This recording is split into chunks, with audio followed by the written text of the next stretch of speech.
네, 지금부터는 투자해놓을 시간 통해서 이슈별로 종목별로 어떤 투자 전략이 필요한지 오늘도 두 분과 함께하도록 할게요. 오늘은 레몬리서치의 김민수 대표, 815 머니톡의 이주연 이사 두 분과 함께하겠습니다. 어서 오세요. 네, 그리고 저희가 마지막 순서로 탑픽주를 소개해드리고 있는데 우리 화요팀의 활약이 정말 대단합니다. 2주 전에 우리 김민수 대표님이 탑픽주로 꼽아주셨던 두산이 계속해서 고점을 또 높여가고 있고요. 오늘 리뷰 들어볼 종목은 우리 이주연 이사님이 지난주에 탑픽주로 꼽아주셨던 쌈지엔터가 지금 고점을 더 높이고 있습니다. 지금 20% 넘게 급등을 하면서 아마 최고가 수익률이 이거보다 조금 더 높을 거예요. 지금 20% 넘는 급등세를 보이고 있는 짧게 쌈지엔터 지금 더 보유해도 될까요? 아니면 급등을 이용해서 수익을 좀 내는 게 좋을까요? 일단은 좀 계속해서 좀 들고 가보셔도 좋겠다 이렇게 생각이 들고요. 한한령 이슈 자체가 좀 다음 달까지도 있는 상황이고 올해 연말까지도 계속 연이어서 이어질 걸로 예상을 하고 있기 때문에 계속 좀 보유하셔도 좋겠다 이렇게 보고 있습니다. 그리고 뭐 실적도 이제 막 개선이 되고 있는 시점이기 때문에 조금 더 끌고 가보셔도 좋지 않을까. 다만 오늘 좀 갑자기 시세가 나온 거기 때문에 이격을 좀 좁히는 과정들은 있을 수 있습니다. 그래서 그런 것들은 감안을 하시고 보유를 하시면 되겠다 이렇게 좀 말씀드리겠습니다. 네, 우리 김민수 대표님의 두산도 그럼 계속해서 홀딩인 거죠? 네. 알겠습니다. 네, 오늘 두 분의 탑픽주도 한번 기대해 보도록 할게요. 화요팀도 정말 기대가 됩니다. 일단 먼저 반도체 섹터 이야기부터 짚어보겠습니다. 미증시 부진에도 우리 국내 증시는 다행히 선방을 하면서 삼성전자가 지금 장중에 상승 전환에 성공했습니다. 강보합권에서 움직이면서 현재 한 0.3%대 상승하고 있고요. 57,500원 선을 지나가고 있습니다. 요즘 시장에서 눈에 띄는 점이 바로 연기금의 순매수세입니다. 36일 연속 순매수세에 나서고 있는데 특히나 삼성전자를 4천억 원 넘게 매수를 하고 있더라고요. 김민수 대표님. 하지만 여전히 시장은 지금 엔비디아의 실적에 주목하고 있는 것 같은데 엔비디아 가이던스에서 우리가 관심 있게 봐야 될 만한 포인트도 짚어주시고요. 삼성전자 연기금의 수급을 얻고 우상향 고할까요? 네, 일단 질문이 두 가지시네요. 네, 일단, 하나하나씩 말씀해 주세요. 네, 하나씩 질문하셔도 되는데 일단은 일단 엔비디아 관련된 쪽부터 보게 되면은 지금까지 기억이 그렇습니다. 엔비디아는 실적 발표 전에 뭐 다 좋은 거 알고 있어. 그런데 자꾸 노이즈가 나오기 시작하면서 주가를 끌어내리거나 아니면 시장 분위기가 약간 좀 침체되는, 그리고 또 AI 관련된 쪽에서 인프라와 관련된 여러 가지 뉴스가 생각보다 조금 부진하게 나오기 시작하면서 노이즈를 만들어가는 현상들이 좀 있었기 때문에 반대로 실적 발표 전에 주가가 좀 많이 올라와 있다라고 하게 되면 오히려 어떤 기대감이 실망감으로 바뀌는데 지금 오히려 우려감이나 실망감이 좀 크다라고 하게 되면 지금 시점에서 엔비디아가 실적에 대한 내용들은 거의 비슷할 것 같습니다. 그럼에도 불구하고 이게 지금 주가의 위치에 따라서 시장의 해석들이 달라질 수밖에 없기 때문에 지금 만약에 그 전에 며칠 밀렸다라고 하게 되면 반발력이 좀 나오지 않을까라는 관점 쪽에서 바라봐야 될 것 같고요. 실적은 뭐 다 아시는 것처럼 이제 0.85센트 EPS가 나오기 시작하게 되면 과거보다 많이 올라왔습니다. 많이 올라왔는데 이게 어느 정도 좀 시장에서 알려져 있고 그거보단 좋을 거야 라고 얘기가 나오고 있는 부분들인데 지금 시장에서는 그거보다는 오히려 이제 가이던스라든가 또 블랙웰 시리즈에 대한 출하량 관련된 쪽에 대해서 관심이 높아질 것 같은데 출하량도 엔비디아 입장 쪽으로는 계속 강하게 얘기할 것 같습니다. 그렇기 때문에 시장의 우려보다는 낫겠다라는 판단은 쓰지만 일단 지금은 그 전에 노이즈가 좀 많다라는 쪽에서 그에 따른 분위기를 좀 더 체크해야 될 것 같고요. 그와 함께 삼성전자는 엔비디아 쪽의 움직임과는 조금 다른 분위기라고 봐야 되겠죠. 지난주였었죠. 모건 스탠리가 또 어떤 메모리 업체에 대해서 약간 부정적인 의견들을 가져가기 시작하면서 국내 메모리 업체 또 미국에는 마이크론 테크놀로지 주가가 좀 춤을 추고 있는 상황들인데 여전히 나오고 있는 시그널을 생각한다. 그러면은 저점에서 회복하는 시그널들이 더 많기 때문에 아무래도 오늘 같은 경우도 삼성전자가 조금 더 힘을 내는 이런 모습들은 그를 반증한다라고 봐야 될 것 같고요. 그런 쪽에서 그렇다고 삼성전자를 뭐 추격 매수하거나 뭐 어떤 짧게 대응하는 관점들은 어렵지 않습니까? 근데 지금 부근에서는 그래도 지금보다 개선된다라는 관점과 함께 하반기를 노린다라고 하게 되면 여전히 가격 메리트는 높다라는 관점 쪽에서 서서히 회복하는 주가와 그를 맞춰가는 전략들 짜가시는 게 훨씬 더 좋겠다 이렇게 말씀드리겠습니다. 네, 엔비디아의 실적보다는 가이던스와 블랙웰의 출하량을 한번 잘 체크해보자라고 말씀을 해주셨습니다. 최근에 이렇게 삼성전자는 잘 가고 있는 반면에 SK하이닉스가 다소 부진한 흐름을 보이고 있습니다. 오늘 장중에 한번 20만 원 선이 깨지기도 했는데요. 그래도 현재는 20만 원 선은 아슬아슬하게 지켜주고 있는 상황입니다. 오늘 한국투자증권에서 여전히 AI 사이클을 주도할 종목이 바로 SK하이닉스다라고 긍정적인 코멘트를 내놨는데 이주연 이사님. 목표 주가를 또 30만 원으로 상향했어요. 그럼 SK하이닉스 지금 구간 좀 기회로 봐야 되는 걸까요? 짧게 본다고 하면 지금 구간도 뭐 기회로 볼 수는 있을 것 같은데 시장에서는 조금 눈치 보기를 하고 있다 이렇게 좀 봐야 될 것 같습니다. 앞서서 말씀을 해주신 대로 엔비디아 실적 발표가 이번 주에 있고 또 마이크로소프트의 어떤 투자 축소에 대한 어떤 우려감이라던가 이런 것들이 좀 지속이 되고 있는 상황이기 때문에 이거에 대한 힌트를 이번 엔비디아 실적 발표 그리고 이후에 컨퍼런스 콜에서 좀 확인할 수 있을 걸로 기대를 하고 있습니다. 그래서 그 전까지는 좀 보수적으로 관망을 일단 하자라는 어떤 투자자들의 심리가 좀 반영이 되고 있다 이렇게 보시면 좋을 것 같고요. 다만 길게 봤을 때는 지금 구간이 충분히 기회는 될 수 있을 거다 이렇게 좀 생각을 하고 있습니다.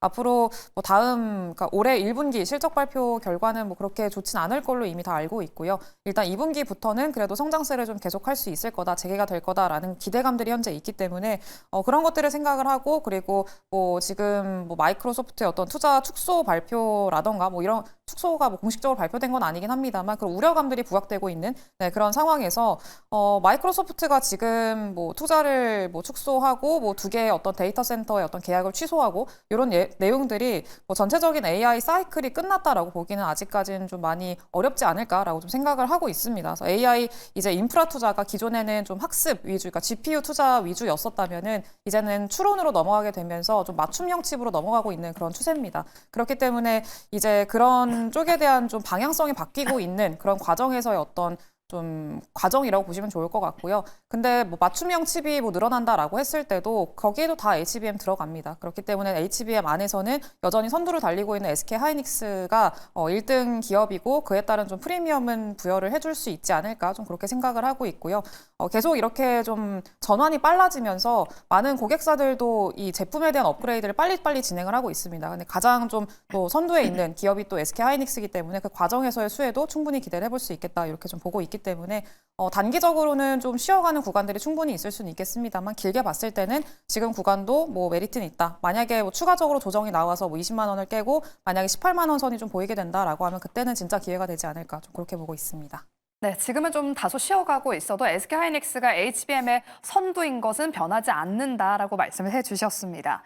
그리고 오늘 소부장단에서는 반도체 발열 이슈로 인해서 뭐 유리기판, 어제는 액체 냉각 같은 그런 테마들이 지금 움직이고 있습니다. 돌아가면서 순환매 양상을 띠고 있는데요. 김민수 대표님. 네. 유리기판과 액침, 액체 냉각 이 중에서 어떤 쪽이 더 탑픽이라고 보실까요? 어떤 쪽이냐라고 하게 되면 거기에 확 또 무게를 실을 수밖에 없기 때문에 이게 이제 시장에서 해석하는 건 그렇게 보셔야 될 것 같습니다. 그죠?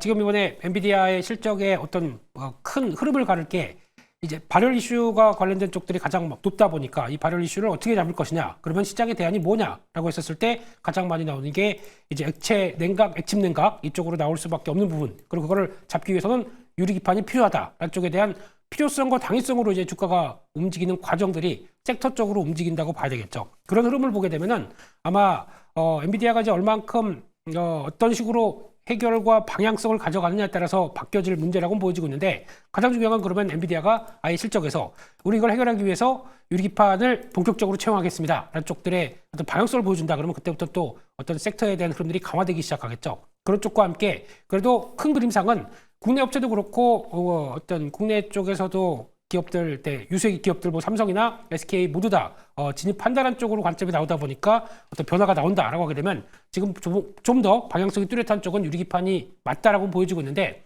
하지만 지금 테마식으로 움직이고 있다 보니까 여기서 어떤 크게 어떤 중요한 자리가 아니라 좀 추격 매수한다 그러면은 이를 어느 정도 좀 시장에 맞춰갈 수 있는 전략들이 아니라고 봐야 되겠죠. 그런 쪽으로 봤었을 때는 일단 순환매가 맞긴 한데 우리나라 액침 냉각, 액체 냉각에 대해서는 아직 확실하게 수주를 받았다 그리고 어떤 쪽으로 나간다라고 하는 전략들은 아직 안 보이고 있기 때문에 일단 선호를 한다 그러면 유리기판 쪽을 보시는 게 좋겠다라고는 하지만 유리기판 쪽에서도 그냥 막 따라가시는 거 말고 일단 시장에서 약간 관심 멀어졌을 때 대응하는 전략들이 좋겠다라고 봐야 될 것 같고, 유리기판이니까 유리를 잘 이해하고 있는 업체들이 훨씬 더 성격을 맞춰갈 수 있겠다라는 쪽들을 보시면서 대응하셨으면 좋겠습니다. 네, 유리기판 추격 매수보다는 조정 시 눌림목 구간에서 대응을 해보는 게 좋겠다라고 말씀을 해주셨습니다. 네, 반도체 섹터에 대한 이야기는 여기까지 나눠보도록 하겠고요. 이어서 조선과 방산, 오늘 이 두 섹터가 또 잘 가고 있어서 이야기 나눠보도록 할게요. 최근에 잠잠했던 조선주가 기간 조정을 겪고 오늘 고개를 들면서 반등하고 있습니다. 지금 최근에 미국이 중국 선박에 수수료를 부과하는 방안을 추진하겠다라고 밝힌 데 이어서 오늘은 또 정부가 트럼프 행정부의 관세 조치에 대응해서 알래스카 LNG 프로젝트 참여를 협상 카드로 활용할 수 있을지 이 부분이 또 관심이 모아지면서 오늘 조선주들 그중에서 LNG 관련 종목들이 또 시장에서 크게 주목받고 있는데요. 특히나 지금 삼성중공업이 강한 상승 탄력을 보이고 있습니다. 8%대 지금 강세를 보이면서 지금 장중에 또 고점을 높여가고 있는데요. 김민수 대표님. 네. 조선 빅4 중에서 그동안 삼성중공업이 상대적으로 상승률이 덜했잖아요. 네. 이번 이슈로 대장주로 좀 떠오를 수 있을까요? 삼성중공업 얘기하면 제가 울컥해서 방송을 못할 것 같고요. 네. 네.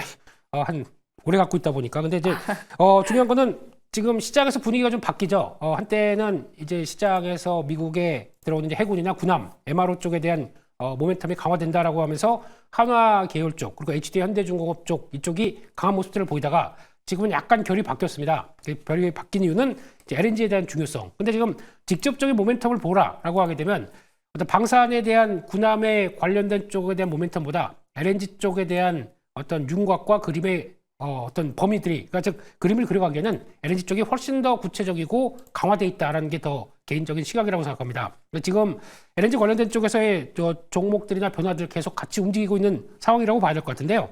그런 쪽에서 가장 중요하게 LNG를 구분을 한다라고 하게 되면 첫 번째는 터미널이 있게 되면 수출 터미널이 있고 받는 쪽에서 수입 터미널이 있습니다. 그 관련된 인프라들은 생각보다 상당히 들어가는 자재와 어떤 건설할 때 여러 가지 크기가 커진다. 솔직히 건설기계까지도 움직일 수 있을 정도의 가장 큰 파장이 있다고 보여지고 있습니다. 그렇기 때문에 그런 거 기억하시면 게 첫 번째고요. 두 번째는 그러면 중간에 수출 터미널, 수입 터미널에서 왔다 갔다 하는 배는 누가 만드느냐? LNG 운반선이죠. 그쪽들은 당연히 또 한국이 잘하고 있으니까 조선주가 움직인다라고 봐야 될 것 같고요.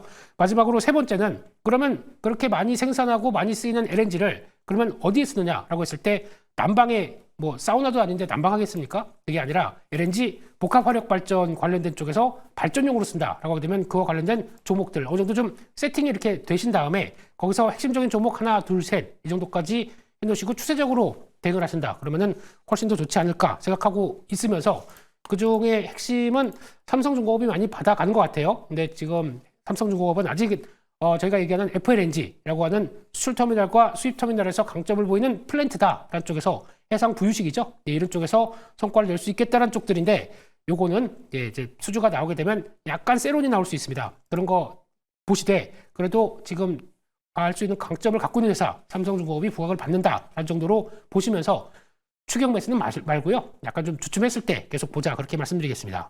네, 이렇게 삼성중공업 대응 전략 들어봤습니다. 우리 김민수 대표님이 또 LNG와 관련해서 밸류체인을 짧게 또 소개를 해주셨는데 저희가 자료로 하나 정리를 해봤습니다. LNG 수혜 밸류체인을 한번 정리해봤는데 금방 말씀해주셨던 뭐 조선부터 시작해서 해운, 그리고 오늘도 해운주들 흐름 괜찮고요. 뭐 조선기자재, 유틸리티까지 다양한 기업들이 밸류체인으로 정리를 해봤는데 우리 이주연 이사님 어떤 쪽에 저희가 주목을 해봐야 될까요?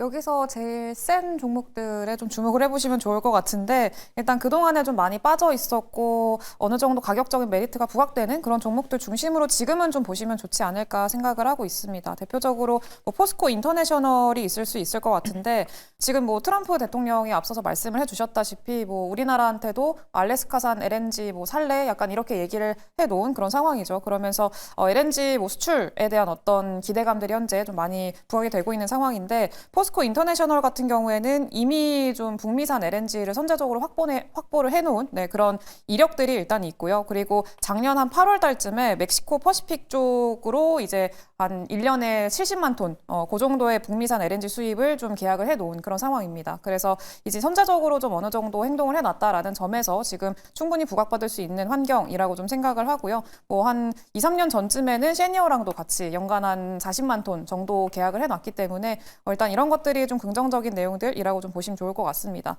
그리고 포스코 인터내셔널이라던가 뭐 한국가스공사 같은 경우도 아까 유틸리티 쪽에 좀 포함이 돼 있었는데 일단은 뭐 이렇게 LNG 수출량이라던가 이런 뭐 생산량이나 이런 것들이 많아지게 되면은 가격이 떨어질 수밖에 없습니다. 그러면은 가격이 저렴해지면 당연히 수혜를 볼 수밖에 없는 게 또 한국가스공사라던가 SK가스 이런 기업들이기 때문에 그런 측면에서 봤을 때는 뭐 이전에 대왕고래 프로젝트 이런 것들로 인해서 단기적으로 변동성이 굉장히 컸었고 좀 주가가 많이 빠져 있는 그런 상황이었었는데 이런 것들이 좀 어느 정도 회복을 기대할 수 있을 만한 모멘텀으로 작용을 할 수 있지 않을까 그런 측면에서 관심 있게 보시면 좋겠다 이렇게 좀 말씀드리겠습니다.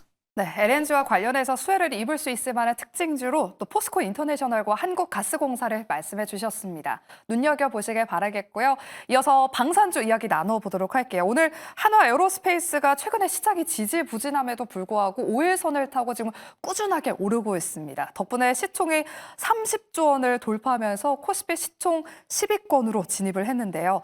지금 증권가에서도 지금 트럼프 효과도 톡톡히 보고 있고 4년치 먹거리를 확보해서 중장기적 성장세가 기대된다라고 긍정적인 코멘트를 남기고 있습니다. 김희수 대표님, 네. 한화 에어로스페이스를 포함해서 방산주들 앞으로의 전망은 어떻게 보실까요? 네, 지금 보다 보니까 은행주를 넘어가게 생겼고요. 게다가 네이버를 위협하게 생겼습니다. 그만큼 방산이 한번 터나면 이렇게 무섭다라는 쪽은 보여지고 있는데 물론 좋은 얘기 다 나올 수 있고 지금까지 아는 얘기 다 반영돼서 주가가 이제 앞에 6자가 보여지고 조금 있으면 7자 보여지게 생겼네요. 그런 식으로 그냥 삼성전자가 가야 될 앞에 숫자들을 이제 한화 에어로스페이스가 계속 바꾸고 있다 보니까 그냥 부러운 거죠. 그런 쪽에서 그래 이제 여기서부터 한 10%만 먹고 팔아야지라고 딱 들어갔다가 오히려 고점에서 걸릴 수도 있는 이런 상황들이 되다 보니까 이제 조정 없이 움직이는 모습들인데 이제 수급의 힘이 좀 더 크다고 봐야 될 것 같고 게다가 또 빠르게 시총 위쪽으로 올라온다 그러면 패시브 자금들이 같이 들어오다 보니까 나오는 현상도 물론 있다라는 쪽도 보시게 되면은 일단 신규로 여기서 앞으로 이제 여기서 100만 원 갈 거야. 뭐 이렇게 할 수 있는 쪽들은 아직은 시간도 좀 걸리고 또 이제 매물을 좀 소화하는 과정들도 나와야 되기 때문에 이걸 가지고 그냥 또 너무 긍정적으로 보기는 좀 어렵다고 봐야 될 것 같고요. 그런 쪽에서 갖고 계신 분들의 영역이다. 그리고 또 지금 가장 중요하게 생각하셔야 될 거는 일단 K방산의 특징은 미국은 이제 선도적인 무기, 그러니까 무인화된 무기 쪽으로 한 단계 레벨업해서 그쪽을 이끌어 간다라고 하게 되면 그 빈틈은 한국의 레거시 쪽인 무기들이죠. 그런 쪽에서 강점을 갖고 있다라는 쪽에서 지금 그렇게 되면 또 여러 가지 미국이 보여주는 갈등에서 또 자립하는 방산을 위해서는 뭘 해야 될까라는 쪽들이 다 아이디어가 나오다 보니까 국방비 늘리고 그럼 거기서 나올 수 있는 수주 가능성들 이게 가장 중요한 포인트이기 때문에 그 관련된 쪽으로 본다라고 하게 되면 많이 올라간 한화 에어로스페이스를 보는 것보다 일단 그를 따라갈 만한 쪽들에 대한 변화 보시는 게 더 좋지 않을까 생각되고 있고요. 또 하나 이제 국산화돼서 같이 부품화로 들어가는 업체들 대표적인 뭐 STX 엔진이라든가 이런 쪽으로 가는 쪽들이 훨씬 더 기회 요인들이 열리지 않았나라는 쪽이기 때문에 많이 오른 종목 무리하지는 말자란 시각적으로 바라보겠습니다. 네, 한화 에어로스페이스를 지금 추격하기에는 조금 부담이 있다라고 말씀을 해주셨습니다. 다음으로는 제약 바이오 섹터 이야기 나눠보도록 할게요. 오늘 오전에 한국은행 총재가 금리 인하를 단행하면서 이 제약 바이오 섹터의 큰 호재 중 하나가 바로 금리 인하죠. 하지만 한 가지 또 우려가 있습니다. 트럼프의 약가 정책에 따른 우려가 공존하고 있는데 트럼프가 추진 중인 보편 관세를 시행하게 된다면 가격 경쟁력이 낮아지기 때문에 국내 기업들이 피해를 볼 것이라는 목소리도 있습니다. 이주연 이사님, 트럼프의 약가 정책에서 영향을 좀 덜 받을 수 있을 만한 그런 모멘텀을 가진 기업들 좀 골라주실까요? 일단은 오늘 좀 급등하고 있는 사실 영향을 덜 받을 종목이라고 하시면은 전통적인 제약주들보다는 플랫폼을 이제 라이센스 아웃하는 기술 수출하는 그런 기업들이 될 수 있을 거고요. 뭐 알테오젠이라던가 기존의 기술 수출에 대한 기대감이 있는 종목군들 계속해서 좀 관심을 가져보시면 좋을 것 같습니다. 뭐 지금 최근에 또 오랫동안 쉬기도 했었고 뭐 금리 인하에 대한 모멘텀보다는 사실 지금 뭐 2차 전지 쪽으로 좀 수급이 많이 쏠렸었고 이제 전반적으로 좀 수급이 분산되는 그런 과정에서 그동안에 쉬었던 종목들이 좀 반등하는 그런 흐름들이 나타나고 있기 때문에 그런 측면으로 좀 해석을 하시면 좋을 것 같고요. 그리고 지금 삼성 바이오로직스가 좀 급등하고 있는 모습들이 보이는데 삼성 바이오로직스가 오늘 이제 그 스텔라라 바이오시밀러를 피즈치바인가요? 피즈치바라는 이 제품 이름으로 해서 미국에 출시를 했습니다. 산도소통에서 출시를 했고 중요한 거는 삼성 바이오로직스가 이제 5공장이야 뭐 4월 달에 준공이 되는데 이제 6공장에 대한 기대감이 현재 시장에 좀 있습니다. 근데 6공장을 좀 미국의 북미 쪽에다가 좀 진출해서 거기서 새롭게 좀 공장을 지을 어떤 가능성도 좀 부각이 되고 있는 그런 상황이기 때문에 충분히 만약에 북미 쪽에 뭐 공장을 증설을 한다던가 새롭게 또 준공을 하게 된다라고 하면은 뭐 이런 관세라던가 이런 어떤 문제들에서 조금 자유로워질 수 있을 거다라는 기대감들이 유입될 수 있습니다. 그래서 삼성 바이오로직스는 그런 측면으로 좀 기대감을 보고 계시면 좋을 것 같고요. 체크를 해보시면 좋을 것 같고 다만 지금은 좀 급등이 나오고 있고 전고점 구간에서 이제 윗꼬리 살짝 좀 달고 있는 그런 구간이기 때문에 뭐 급등 나올 때 추격 매수 하시는 것보다는 역시나 아직까지는 좀 쉬어가고 있는 그런 종목들 앞서서 말씀드린 뭐 알테오젠이라던가 이 플랫폼 관련한 기업들 중심으로 지금은 이제 매매 관점에서 참고를 하시는 게 좋지 않을까 그렇게 보고 있습니다. 네, 급등하고 있는 종목들은 조금 고려해보자라고 말씀을 해주셨는데 오늘 그중에서 올릭스가 급등하고 있어서 보유자분들 어떤 대응 전략이 필요한지 한번 여쭤보도록 할게요. 일라이릴리 못지않은 다국적 회사와 빠른 시일 내에 성과를 공개할 수 있을 것 같다라는 회장의 또 인터뷰 덕분에 오늘 현재도 10% 넘는 급등세 보이면서 5만 원 선을 뚫어줬습니다. 김민수 대표님, 네. 투자 경고 종목인데도 불구하고 지금 급등하고 있어요. 올릭스 어떻게 봐야 될까요? 네, 조금만 더 밀렸으면 사보고 싶었는데 안 줘. 그래서 그냥 기회를 안 올라가네요. 주네요. 네, 예. 그냥 올리니까 올릭스인 것 같은데요. 근데 여기서 이제 중요한 거는 일단 지금 제가 보통 일단 라이센싱을 아웃하게 되면은 그쪽에 대한 금액과 시가총액을 많이 비교합니다. 그 중에서 한때는 이제 며칠 전까지만 하더라도 지난번에 나왔던 일라이릴리 쪽으로 들어갔던 라이센싱 총 금액이 9,117억. 그렇게 되면은 지금 시총이 뭐 8천억대다. 그러면 여전히 가격 메리트가 있다라고 보면서 대응하는데 보통 과거에는 그랬습니다. 지금 나왔던 라이센싱 아웃 금액 곱하기 한 2.5배 정도까지는 많이 시총을 바라봤던 측면들이 있는데 그건 뭐 그때그때마다 다르다라고 하게 되면 지금 현재 시총은 아직 9,200억대이기 때문에 추가 상승 여력은 있다라고 보여지고 있는데 근데 투자 경고에다가 거기다가 이제 직전 고점을 막 돌파하고 있는 이런 상황들 쪽에서 이거를 따라가겠느냐라는 쪽들은 타이밍의 문제는 좀 남아있다고 봐야 될 것 같습니다. 그래서 좀 주춤했을 때 또 관심이 없을 때 그럴 때 대응하는 게 맞지 않나라는 쪽에서 일단은 그런 비교적으로는 한번 또 보셨으면 좋겠고요.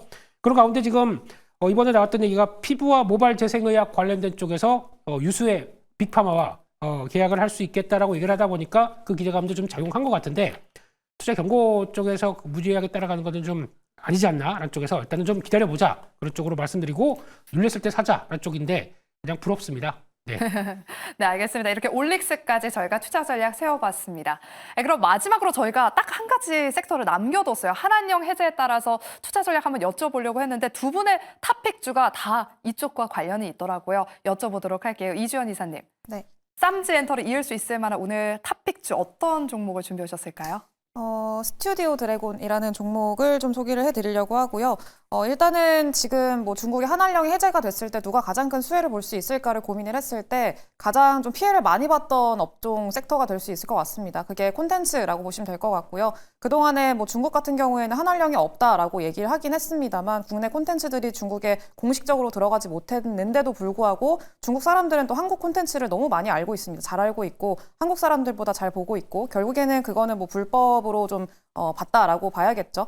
네, 근데 이게 공식적으로 좀 이렇게 불법이 아니라 실제로 잘 수출이 되게 된다라고 하면은 그동안에 좀 매출이나 이런 것들이 추가적으로 충분히 좀 인식될 수 있을 만한 상황이고요. 중국이 OTT 가입자가 거의 3억 명 이상 좀 된다라고 합니다. 그래서 추정이 그렇게 되고 있는 건데 그렇기 때문에 좀 굉장히 큰 시장이라고 보시면 좋을 것 같고요. 그리고 이렇게 K 콘텐츠들이 중국에 어떤 좀 수출이 되고 유통이 재개가 된다라고 하면은 매출단에서 영업이익이 한 200억 정도 더 늘어날 수 있을 거라고 현재 추정이 됩니다. 스튜디오 드래곤 한해서만. 그래서 그런 것들 참고하시고 목표가는 지금으로부터 한 6만 원 정도 잡아보도록 할 거고요. 네, 손절가는 전 저점 구간인 4만 5천 원 정도 잡아보도록 하겠습니다. 네, 이주연 이사님은 K 콘텐츠 스튜디오 드래곤을 말씀해 주셨고요. 우리 김민수 대표님의 탑픽주도 바로 들어볼게요.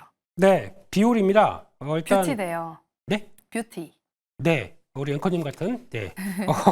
이쪽을 바라보고 있는 이유는 요즘에 외국인들이 생각보다 많이 들어옵니다. 한국 뭐 탄핵 전국에도 많이 들어오는데 가장 돈을 많이 어디다 쓰느냐라고 했었을 때 분석을 해보게 되면 의외로 어떤 이미용 피부 쪽에 많이 쓰고 있다는 게 폭발적으로 늘어나고 있는 금액이 보이는데 지난 코로나 이전에는 성형외과 쪽으로 많이 들어갔습니다. 근데 지금은 역전이 됐습니다. 피부 미용 쪽으로 더 많이 들어가고 성형외과가 약간 좀 주춤한다. 그러면 그에 따른 수혜를 가장 많이 볼 쪽이 어디냐라고 하게 되면 다시 한번 국내 피부 이미용 쪽들은 아마 이제 본격적으로 나오면서 좀 그러니까 봄 여름 때 되게 되면 또 이쪽에 대한 성과들이 많이 나올 것이다라고 하게 되면 또 성수기죠. 그런 쪽으로 봤었을 때 지금같이 정체됐을 때 한번 관심 있게 보고 대응하시는 게 좋겠다라는 쪽에서 지금은 거의 마무리로 보면서 변화를 보셨으면 좋겠고요. 목표가는 지난번 고점이 있는 한 9,800원대 정도까지 바라보고 있고 손절가는 7,900원대 정도로 말씀드리겠습니다. 네, 우리 김민수 대표님은 오늘 비오를 후속주로 또 소개를 해주셨습니다. 이렇게 저희가 준비한 순서는 여기까지고요. 저희는 내일 오후 12시 이 시간에 다시 찾아오겠습니다. 함께해 주신 여러분 고맙습니다.